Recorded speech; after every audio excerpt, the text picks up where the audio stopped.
Mumbai police दलातील encounter specialist म्हणून ओळख असणारे वरिष्ठ पोलीस अधिकारी दया नायक यांना अखेर सहाय्यक पोलीस आयुक्त म्हणजेच ACP पदावर बढती मिळाली आहे।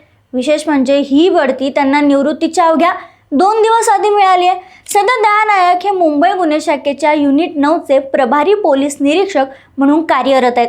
त्यांच्या नावे आजवर 27 अधिकृत एन्काउंटरची नोंद आहे। अंडरवर्ल्डचा दबदबा असलेल्या या काळात त्यांनी छोटा राजन, दाऊद टोळी आणि इतर अनेक कुख्यात गँग्स विरोधात धाडसी ऑपरेशन्स पार पाडली होती। सुरुवातीला एका हॉटेलमध्ये वेटर म्हणून काम करत असताना त्यांनी शिक्षण पूर्ण केलं आणि नंतर 1995 मध्ये पोलीस सेवेत दाखल झाले।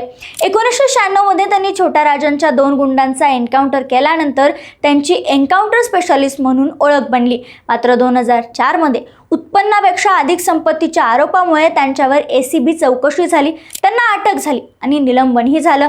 2012 मध्ये पुन्हा पोलीस सेवेत पुनर्नियुक्ती झाली, पण 2014 मध्ये पुन्हा एकदा निलंबन आणि अखेर 2016 त्यांना पुन्हा सेवेत घेण्यात आलं। मात्र अंडरवर्ल्डला उघडपणे आव्हान देणाऱ्या या अधिकाऱ्याची धाडसी प्रतिमा आजही जनतेच्या मनात कायम आहे।